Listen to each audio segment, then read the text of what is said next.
O'rtoqlar, demak, bismillah deb davom etamiz. Davom etishni oldin eslatib o'taman. 30-noyabr 2025-yilgi milliy sertifikat savollarini ko'rib chiqyapmiz. Yetib kelgan joyimiz 41-masala edi.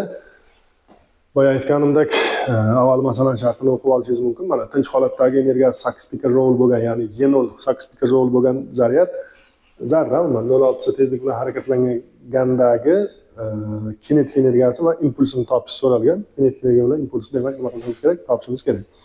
Oldingi videoda aytib o'tganim kabi, oldin masalan shartini yaxshilab o'qib oling. Mana tayyor turibdi. Undan keyin yana davom etsak bo'ladi. Xo'p, davom etaveramiz. Siz shu yerda pauzani bosishingiz mumkin edi. Agar o'qishga ulgurmagan bo'lsangiz, mana shunaqa. Bizda demak o'zi eng katta masshtabdagi. Birinchisi kinetik energiya so'ralgan edi. Mana kinetik energiya formulasi E0 qavsida 1/(1 minus v kvadrat c kvadrat minus 1 degan formula bor. Shu qavs yapiladi. Tezlikdagi energiyani 8 picojoule degan. 8 pico. Pico degani 10⁻12. Qo'ydim. Keyin mana bu yerda ilzosining o'rniga 0.8 qo'yib ketganman. Shunga e'tibor qiling. Agar tezlik 0.6 bo'lsa, 1 minus 0.6 ning kvadrati o'sha 0.36 degani. 1 dan 0.36 ni aytsangiz 0.64 bo'ladi. 0.64 dan oldingiz 0.8 chiqadi. Endi 1 dan 0.8 ga bo'lsak, bu degani 1.25 degani, 1.25 dan 1 dan aytsak 0.25 bo'ladi. 0.25 ni 8 ga ko'paytirsak 2⁻12 bo'ladi. Xullas kalom, formula mana shu. O'zingizdan bir qaytadan tekshirib ko'rishingiz mumkin. Keyingisi impuls qancha? Impuls topish uchun mana impuls formulasi o'zi mana shu. M0 ko'paygan v taqsim 1 minus v kvadrat c kvadrat ildiz ostida. Ildizdan 0.8 chiqishini boya ham aytdim. Tezlikda 0.6 s degan, mana 0.6 s. 0.6 ni 0.8 ga o'sha 1/0.8 degani o'zi 1.25 degani. 1/0.8 1.25 ko'paygan 0.6 ko'paygan M0 s kvadrat taqsim s qilganman. E'tibor qiling mana shunga. M0 sini M0 s kvadratga aylantirib olyapman. Chunki M0 s kvadrat bo'lsa, bu tinchlikdagi energiya bo'ladi. O'sha surat mahrajini s ga ko'paytirdik, hech muammosi yo'q. M s kvadratni o'rniga, M0 s kvadratni o'rniga mana keyin 8 minus 12 ni qo'yganman. Bu yoqqa. 12 ni 1.25 ni 0.6 ga ko'paytirsam 0.75 bo'ladi. 0.75. 0.75 bilan boyagi tagidagi mahrajdagi s ni 3/8 deb o'zini qiymatini qo'yamiz. 0.75 bilan 3 qisqaradi. Bu xullas hisob kitob 2 darajasi minus 20 degan javob chiqadi. Impuls demak mana shunga teng. Xo'p, bu demak keyingi masalaga o'taveramiz. Bu masala shu 40-nechi bo'ldi bu xullasda. 41-masala bo'ldi. Ana endi 42-masalaga keldik. 42-masalani ham birinchi o'qib olishingiz mumkin. Demak, nima deyapti? Bitta qanaqadir noma'lum atom bor, n marta alfa parchalangan va 7 marta beta minus parchalangan.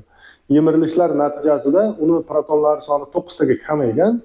Nechta alfa parchalanishni topishimiz kerak, necha marta bo'lganini va yemirilishdan keyin massa qancha miqdorga kamayishini topishimiz kerak. Men shu yerda bir og'iz endi tez gapirib ketyapman, video cho'zilib ketmasligi uchun. Shu yemirilishdan keyin atom massasi qancha miqdorga kamayishi deganda nimani nazarda tutganini ochiq tushunmadim. Kilogramda topdim javobini. Endi necha kilogram kamayadi demoqchi deb faraz qildim. Endi bu massa atom birligida bo'lishi ham mumkin. O'shani hali mana yechim yuzasidan yana yechim ko'rayotgan paytda yana davomida ko'ramiz. Masalan shartini yaxshilab o'qib oling, bo'lmasa pauzani bosasiz.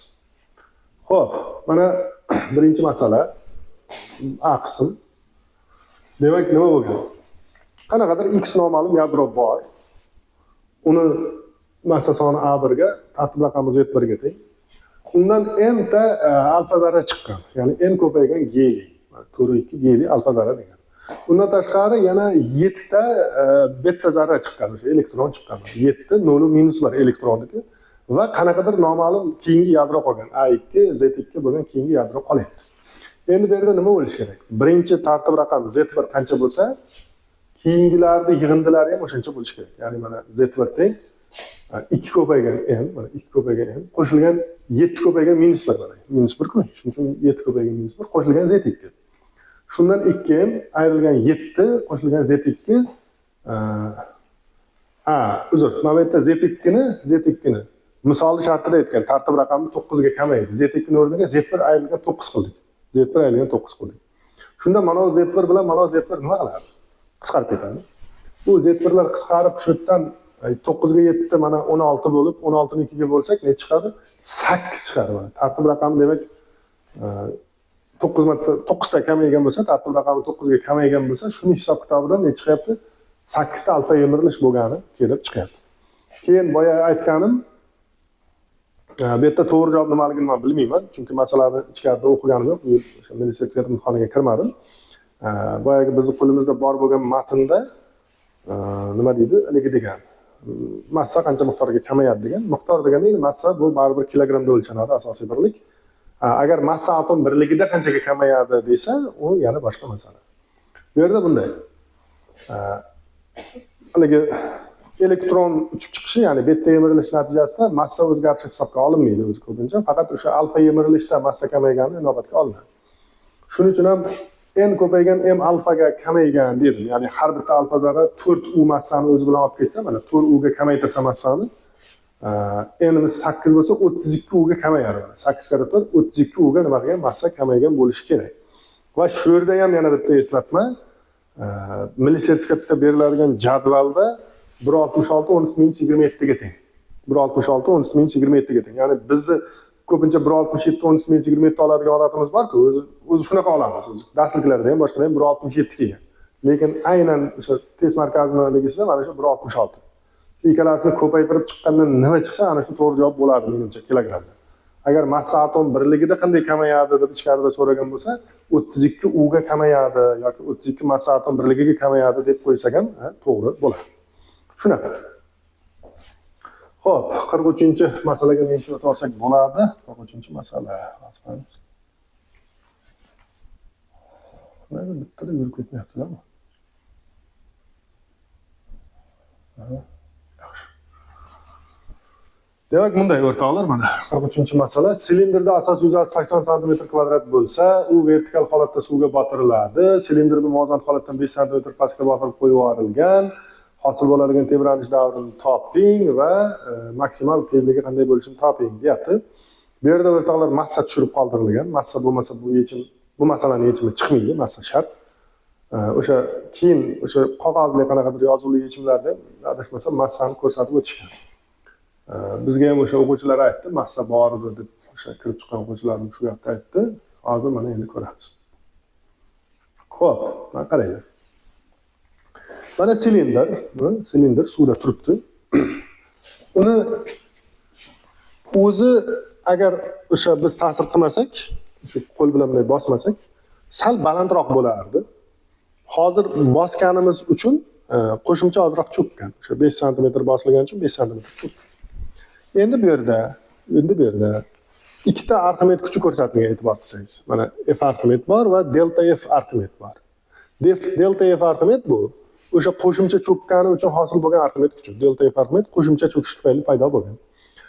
F Arximedning o'zi bu mj bilan muvozanatga keladigan Arximed kuchi. Masalan, hech kim teginmasa, jism o'z holatida qalqib turadi-yu.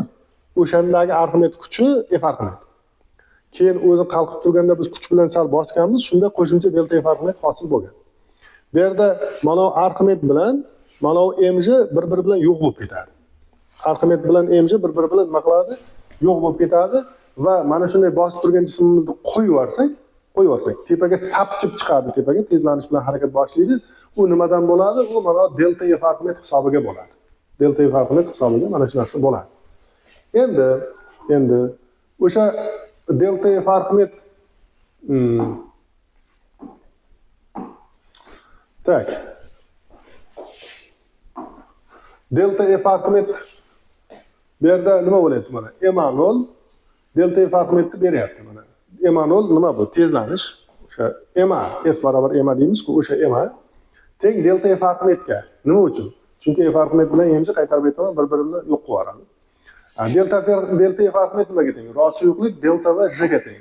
Bu yerda delta va nima? O'zi qanchadirga cho'kib turgan jismni yana qo'shimcha cho'ktirganimizdagi qo'shimcha cho'kkan hajm. Biz kuch bilan bosganimizda hosil bo'lgan qo'shimcha cho'kkan hajm delta. U s ko'paygan amplitudaga teng bo'ladi. S ko'paygan nima bo'lyapti? Amplituda bo'lyapti. Endi mana shu yerda massa kerak-da, mana massa bo'lmasa chiqmaydi. Tezlanishlar, amplitudalar mana qisqarib ketadi. O'sha tezlanish o'rniga omega kvadrat amplituda qo'yibman. Bu tebranma harakatda bilasiz. O'sha A0 maksimal tezlanish, omega kvadrat amplitudaga teng. O'sha biz qo'l bilan bunday cho'ktirib qo'yib yuborganimizda jism tepaga qarab sapchigandagi tezlanish eng katta tezlanish bo'ladi. O'shaning uchun o'sha tezlanish o'sha delta F arifmet tufayli hosil bo'lgani uchun o'sha tezlanish o'rniga omega kvadrat amplituda maksimal tezlanishni qo'yapman. A'lar qisqarib omega chiqdi. Omega mana rost yo'qlik S yuza J taqsim M bo'ldi. M bo'lmasa javob chiqmaydi. Shuni 2pi taqsim davr desak, mana davr nima qiladi? Shu yerdan kelib chiqadi.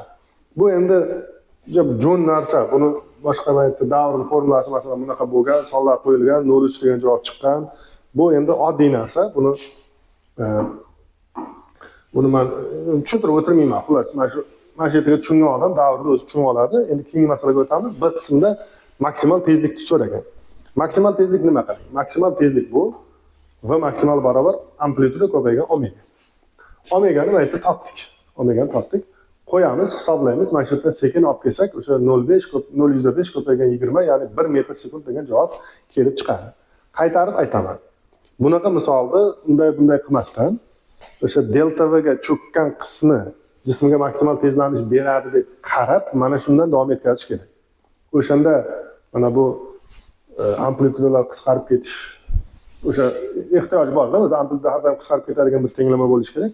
Amplitudaga chunki tebranish bog'liq bo'lmashi kerak. Mana bu delta v s ko'paygan amplituda deb maksimal tezlanishni omega kvadrat amplituda deb ikkala taraf tenglab, mana shundan omegani topib olish kerak. Masalaning yuragi, masalaning eng asosiy nuqtasi mana shu omega barobar mana shu narsa. Shunaqa o'rtoqlar, shu yoqlar tushunarli bo'lgan bo'lsa, keyingiga o'tsak ham bo'ladi. Mana buni bir nima deydi, ekranda skrinshot qilib olasizmi, nima qilsangiz ham mana shu yechimga diqqatli bo'lib, mana shu joyni tushunib olishga harakat qiling.